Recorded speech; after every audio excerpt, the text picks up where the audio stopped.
माझ्या राज्यातील सर्व शेतकऱ्यांना सांगतो पैसे वितरित केलेले आहेत. म्हणजे हा पण एक क्रांतिकारी निर्णय हा माझ्या शेतकरी बांधवांसाठी यासाठी आता जी.आर. निघालेला आहे. 2 हेक्टरची मर्यादा ही आपण 3 हेक्टर पर्यंत करून माझ्या शेतकऱ्यांना 20,194 कोटी रुपयाची मदत आपण त्यांना माझ्या शेतकऱ्यांना साधारणतः नुकसान भरपाई म्हणून राज्यामध्ये बीड पॅटर्न 80-110 मॉडेलवर आधारित पीक विमा योजना राबवण्यात येत असून त्या पीक विमा कंपन्यांच्या नफ्यावरती विमा हप्त्याच्या तुलनेने 20% निर्बंध घातलेले आहेत.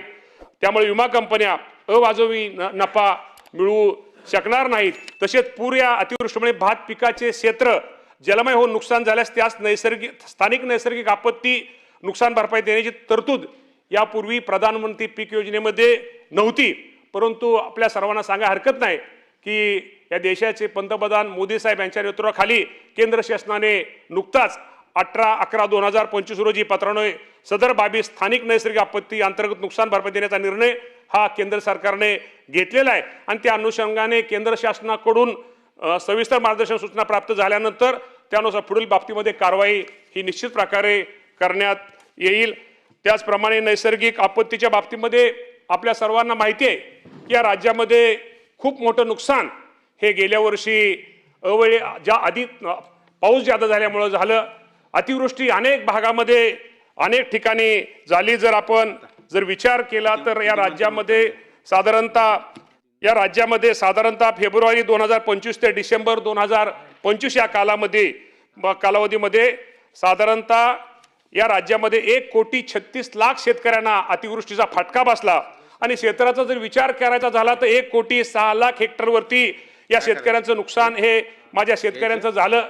यामध्ये जमीन वाहून गेली, जमिनीची माती वाहून गेली. आमच्या शेतीमध्ये असणारे पंप, त्या पंपाचं मोठं नुकसान झालं. MSCBच्या तारा, वीज त्याचं नुकसान झालं.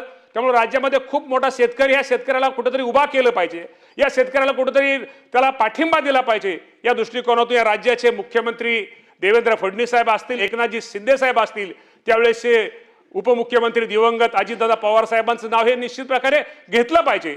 दादांनी यावेळेस आपण यातनं माझ्या शेतकऱ्यांना साधारणतः नुकसान भरपाई म्हणून 10,563 आणि बियाणे इत्यादी करता 9,611 अशी 20,194 कोटी रुपयाची मदत आपण त्यांना तिथं जाहीर केली. आणि त्यापैकी 15,661 कोटी रुपयाची शासनाने ते पैसे वितरित केलेले आहेत. त्यामध्ये मंजूर करताना प्रचलित पूर्वी दर होते की पूर्वी आपल्याला माहिती आहे की 2 हेक्टरची मर्यादा माझ्या शेतकऱ्यांना असायची. ती 2 हेक्टरची मर्यादा ही आपण 3 हेक्टर पर्यंत करून माझ्या शेतकऱ्यांना कुठेतरी मदत केली पाहिजे. अतिवृष्टीच्या काळात, अडचणीच्या काळात कुठेतरी शेतकऱ्याला काय मदत हातभार लावला पाहिजे. त्यासाठी सरकारने खूप मोठी मदत माझ्या शेतकरी बांधवांना निश्चित प्रकारे केलेली आहे.